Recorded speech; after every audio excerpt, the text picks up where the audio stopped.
खुद पर ध्यान दो लोगों पर नहीं। एक बार की बात है, एक लड़का था। उसका नाम सबल था, जो नगर में रहता था। वह अपने जीवन से बहुत निराश था। उनकी निराशा का कारण यह था कि वह अब तक अपने जीवन में कुछ नहीं कर रहा था। उसके माता पिता उसे ताने मारते थे कि आपके सभी मित्र कुछ न कुछ कर रहे हैं, लेकिन आप अभी भी घर बैठे हैं। दोस्तों के बीच भी अक्सर उनका मजाक उड़ाया जाता था। वह कहीं जाता तो लोग उससे पूछते कि आप क्या कर रहे हैं। उसे यह बताने में भी शर्म आ रही थी। वह कुछ नहीं कर रहा था। धीरे धीरे उसने रिश्तेदारों से मिलना जुलना कम कर दिया और लोगों से मिलना भी बंद कर दिया। वह ज्यादातर समय घर पर ही रहता है। वह अकेला रोता है और भगवान को कोसता है और अपनी किस्मत को दोष देता है। अब उसे अपना जीवन बोझ लगने लगा था। कभी कभी वह सोचता कि कब वह कुछ करने के योग्य बनेगा, और फिर वह सोचता कि जिंदा रहने से अच्छा मर जाना है। एक दिन वह अपने नगर की एक गली से गुजर रहा था। तभी उसने देखा कि एक उपदेशक दुख और परेशानियों पर उपदेश दे रहा है। वह भी उसी भीड़ में सबसे पीछे बैठ गया और गुरु के प्रवचन सुनने लगा। उपदेशक कह रहा था, दुख एक शिक्षक की तरह है, जो हमें जीवन की सच्चाई दिखाता है और हमें जीने का सही तरीका सिखाता है। आप चाहें तो जिंदगी जीना भी सीख सकते हैं। गुरुजी उपदेश दे रहे थे कि तुम चाहो तो कुछ भी हासिल कर सकते हो, और अगर चाहो तो एक कोने में बैठकर रो सकते हो। इन सभी बातों को सबल ध्यान से सुन रहा था, लेकिन शिक्षक की यह बातें पसंद नहीं आई। उसने खड़े होकर कहा कि कुछ भी सिखाने से दुख दूर नहीं होता। इसमें केवल दर्द होता है। दुख की पीड़ा अनंत है। ऐसा लगता है कि इसके बाद कुछ होने वाला नहीं है। इससे कुछ भी फर्क नहीं पड़ता है। इसके सामने तो मौत भी छोटी लगती है। उपदेशक ने कहा, फिर तुम्हारा दुख क्या है?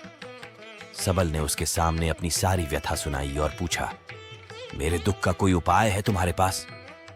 यह सुनकर शिक्षक मुस्कुराए और बोले, तुम उस दिन मेरे पास आओ जब आपके जीवन में वास्तविक दर्द हो। मैं आपकी समस्या का समाधान अवश्य करूंगा। यह कहकर गुरु वहां से चला गया। सबल ने सोचा, कहीं मेरा दुख नकली तो नहीं है? क्या मैं जिस दर्द से गुजर रहा हूं वह नकली है?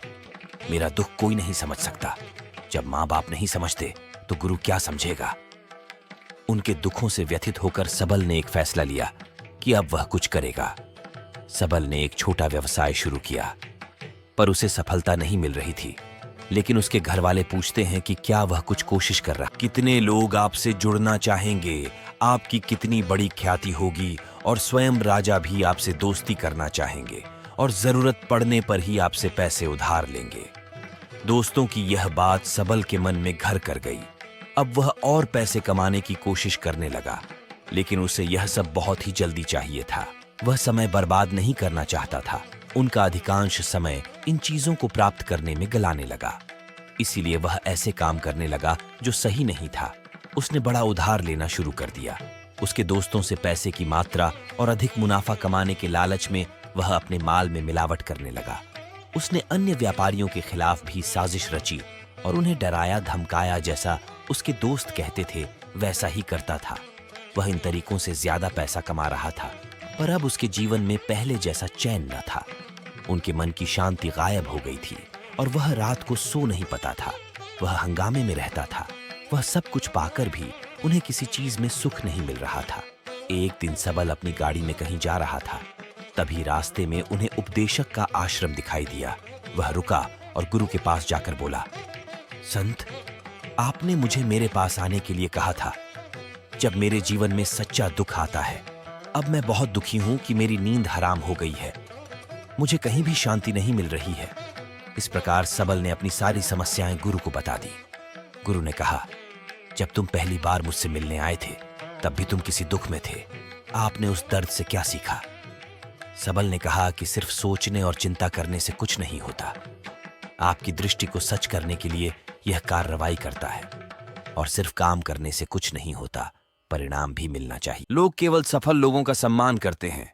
कोई कितना भी अच्छा क्यों ना हो, वह हमेशा लोगों की नजरों में बोझ बने रहते हैं। यह सब सुनकर उपदेशक मुस्कुराया और बोला, जब आपके पास है तो यह वास्तविक दुख नहीं है। अपने जीवन में वास्तविक दुख आए तब मेरे पास आओ, मैं उसे ठीक कर दूंगा। सबल ने जाते समय साधु को सोने के सिक्कों से भरा घड़ा भेंट किया। घड़े को देखकर गुरु ने कहा कि यह मेरे किसी काम का नहीं है। उस पेड़ के नीचे गड्ढा खोदकर गाड़ दो। सबल ने घड़े को पेड़ के नीचे दबा दिया, जैसा कि गुरु ने बताया, और वहां से चला गया। कुछ दिनों से कारोबार ठीक चल रहा था, लेकिन व्यापार के गलत तरीके के कारण धीरे धीरे उसे व्यापार में घाटा होने लगा। उसकी सारी दौलत धीरे धीरे खत्म होने लगी, और एक दिन ऐसा भी आया जब उसके पास कुछ भी नहीं बचा और उस पर कर्ज का बोझ चढ़ गया था। परंतु वह निश्चिंत था, क्योंकि उसने अपना सारा कर्ज अपने दोस्तों से लिया था। उसने सोचा कि उसके दोस्त बुरे वक्त में उनके साथ खड़े रहेंगे, लेकिन ऐसा कुछ नहीं हुआ। जैसे ही बुरा वक्त आया, दोस्त पहले उससे कर्ज मांगने लगे। अगर उसने कर्ज नहीं लौटाया, उन्होंने उसे जान से मारने की धमकी भी दी। उनके सभी शुभ चिंतक और प्रियजन उससे दूर हो गए। उसके दोस्त, जो उसके साथ मस्ती किया करते थे, अब उससे दूर भाग रहे थे। उसका परिवार उसकी गलतियां और कमियां गिनने लगा। उनकी सारी संपत्ति नीलाम कर दी गई और उसके पास कुछ भी न बचा। जब उसने अपने पिता से मदद मांगी, पिता ने कहा कि मेरे पास थोड़ी सी संपत्ति है, मैं तुम्हारी मां को क्या कहूंगा अगर मैं तुम्हें दे दूं? यह संपत्ति हमारा अंतिम उपाय है। सबल के मन में गहरा दुख छा गया। उसके आसपास कोई नहीं था जो उनके दुख को समझ सके, जो उसे संभाल सके। जनता के इस विश्वासघात के कारण वह अंदर से टूट चुका था। वह सोचने लगा कि अब जीने का क्या मतलब है, अब मौत ही मेरा सहारा है। वह आत्महत्या करने के लिए पहाड़ी पर जा रहा था। तब से उसे याद आया कि उस शिक्षक ने उससे कहा था, मेरे पास आओ जब तुम्हारे जीवन में वास्तविक दुख हो। सबल गुरु के पास गया और अपनी सारी व्यथा सुनाई। आंखों में आंसू लिए उसने कहा, हे गुरुजी, मेरे दुख का निवारण कीजिए। गुरु ने कहा, जब जीवन में असली दुख होता है तब मेरे पास आ जाना, मैं इसे जरूर ठीक करूंगा। सबल ने कहा कि ये क्या हो रहा है, मेरी जिंदगी में अभी दुख नहीं है तो आखिर असली दुख क्या है? गुरुजी ने सबसे कहा कि पहले आप मुझे बताओ, आपने अपने दुख से क्या सीखा? सबल ने कहा कि मैंने वह सीखा, जो लोग हमारे जीवन में आते हैं वह हमारी सफलता और प्रगति के कारण वो हमें धोखा जरूर देंगे, क्योंकि बुरे समय में वे हमारे साथ नहीं खड़े होंगे। वे अच्छे समय में ही हमारा फायदा उठाएंगे और बुरे समय में हमें छोड़ देंगे। उन लोगों पर ही भरोसा करें जो हमारे बुरे समय में हमारे साथ खड़े रहते हैं। लेकिन ऐसे लोग बहुत कम होते हैं, लेकिन जिनके पास है उन्हें उनकी सराहना करनी चाहिए, उनका अपमान नहीं करना चाहिए। मैंने कभी भी किसी के खिलाफ साजिश नहीं रखना चाहिए। अपना काम ईमानदारी और धैर्य से करें और कभी लालची मत बनो। अपने सारे दुख दर्द और अनुभव बयां करने के बाद सबल गुरुजी के सामने आंखों में आंसू लिए बैठ गया। कुछ देर बाद साधु उठे और पेड़ के नीचे एक गड्ढा खोदा और घड़ा निकाल लिया, जो सोने के सिक्कों से भरा हुआ था। उसने सबल को देकर कहा, मेरे पास आओ जब तुम्हारे जीवन में वास्तविक दुख हो।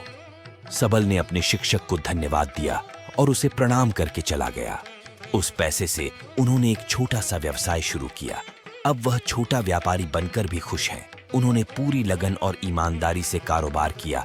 जल्द ही वह अपने शहर का एक बड़ा व्यापारी बन गया। उनका जीवन सुख सुविधाओं से भरा हुआ था। लेकिन कोई कितना भी अच्छा क्यों ना हो, लेकिन जीवन में दुख आता है तो सबल के जीवन में भी दुख आते थे। अपने माता पिता की मृत्यु के रूप में वे दोनों एक ही दिन मर गए। सबल अपने माता पिता से बहुत प्यार करता था, इसलिए उनके निधन से उन्हें गहरा सदमा लगा। वह शवों को ले गया, दोनों को श्मशान घाट ले गया, जहां अंतिम संस्कार किया गया। वहां उसने अपने माता पिता का शव जलता हुआ देखा तो उनका मन बेचैन हो उठा। उसके मन में कई सवाल उठने लगे। वह घर वापस आ गया, इसलिए उसने अपने माता पिता के घर और संपत्ति को देखा, जिसके लिए उनके पिता हमेशा लड़ते रहे। आज जो छूटा पड़ा है, जिन्होंने इसकी देखभाल की, इसके लिए लड़ने वाले इस दुनिया से चले गए। उसके पिता ने जो कुछ कमाया वह सब यहीं रह गया। एक दिन पहले तक उसके पिता मारपीट करते थे किसी के साथ उसकी संपत्ति के लिए। आज वो खुद इस दुनिया से चले गए। उसका मन ऐसे अनेक विचारों के बवंडर में था। वह अंदर से अकेला और डरा हुआ महसूस कर रहा था। वह खाली महसूस कर रहा था। उसे लगा कि कुछ है, वह समझ नहीं सका, इसलिए वह गुरु के पास गया। उसे देखकर गुरुजी ने कहा, क्या जीवन में कोई दुख है? सबल ने कहा, वैसे तो जीवन में कोई दुख नहीं है, सब कुछ अच्छा चल रहा है, लेकिन आज मेरे माता पिता का देहांत हो गया है। मैं इस घटना से बेहद दुखी और परेशान हूं। गुरुजी ने कहा, इसमें दुखी होने की क्या बात है? एक दिन सबके अपनों को मरना है। कोई न कभी जिया है और न कभी रहेगा। एक दिन तुझे भी मरना है। शायद तुम कल ही मर जाओगे, या आप आज भी मर सकते हो। सबल ने कहा, क्या कह रहे हो गुरु जी? मैं भी मर जाऊंगा, लेकिन मैं अभी जवान हूं। गुरु ने कहा कि सब जी रहे हैं। इस भ्रम में कि मृत्यु केवल दूसरों को आती है, बड़ों के पास ही आती है, लेकिन जवान और बूढ़े मर जाते हैं, बच्चे मर जाते हैं। मौत का उम्र से कोई लेना देना नहीं है, यह सभी को प्रभावित करता है। मास्टर जी की ये बातें सबल के मन में घर कर गईं और वह चुपचाप चला गया। लेकिन उसका मन अभी भी बेचैन था, वह खाली महसूस कर रहा था। वह सारा दिन अपने बारे में ही सोचता रहा कि वह कौन है, वह इस दुनिया में क्यों आया है, क्या जीवन का लक्ष्य केवल चीजों को खाना और मरना है। ऐसे कई सवाल उसके दिमाग में लगातार उठ रहे थे, लेकिन उन्हें अपने किसी भी सवाल का जवाब नहीं मिल रहा था और उसका दुहक दिन ब दिन बढ़ता ही जा रहा था। इसलिए कुछ दिन बाद वह फिर से गुरुजी के पास पहुंचा और बोला, हे स्वामी, मैं बहुत दुखी हूं, क्योंकि मैं यह नहीं जान पा रहा हूं कि मैं कौन हूं और मैं इस दुनिया में क्यों आया। यह सुनकर गुरुजी मुस्कुराए और बोले, आज आपके जीवन में पहली बार सच्चा दुख उत्पन्न हो गया है। यह वास्तव में दुख कहलाने के लायक है। हम नहीं जानते कि हम कौन हैं, हम क्यों आए हैं, क्या करें, कैसे करना है। सबल ने अपने गुरु से कहा कि उसकी दुर्दशा दूर करो। गुरु ने कहा कि हम सभी इंसान हैं, जीवन भर संग्रह करते रहते हैं। सबल ने कहा कि सभी इंसान जीवन भर धन, सम्मान, परिवार, प्रतिष्ठा, मित्र, शत्रु आदि जमा करता है। गुरु ने पूछा, क्या हम एकत्रित की गई चीजों में से कुछ भी अपने साथ ले जा सकते हैं? सबल ने कहा, कोई भी इंसान अपने साथ कुछ भी नहीं ले जा सकता, वह सिर्फ अकेला ही जाता है। मेरे माता पिता भी अपने साथ कुछ भी नहीं लेकर गए। सब कुछ, धन संपत्ति, वैभव, सब कुछ यहां पर छोड़ कर गए। शिक्षक ने कहा, अब मेरी बात ध्यान से सुनो। इस संसार में हमें जो संग्रह करना चाहिए वह हम नहीं करते। चीजें हमारे सामने होती हैं, लेकिन हम उन्हें देखने की कोशिश नहीं करते। हमें इस दुनिया में जो कुछ भी इकट्ठा करना है वह हम खुद हैं। हमें खुद को जुटाना होगा, ताकि जब हम मरें तो हम एकजुट हो सकें। और खुद को पहचानने में सक्षम होने के लिए हम अंदर बंटे हुए हैं। हम प्यार, नफरत, गुस्सा, ईर्ष्या में बंटे हुए हैं। क्रूरता, धन, स्थिति, प्रतिष्ठा, सम्मान, पहचान, धर्म, जाति, सैकड़ों हजारों ऐसी चीजों और इच्छाओं में हम विभाजित हैं और टुकड़ों में जीवन जी रहे हैं। इस विभाजन के कारण हमारी चेतना कभी एक नहीं हो सकती। हमारी चेतना शक्ति बिखरी हुई है, इसलिए हमारे पास इतना समय नहीं है, इतनी ऊर्जा नहीं कि हम मुड़ सकते हैं और अपने भीतर देख सकते हैं।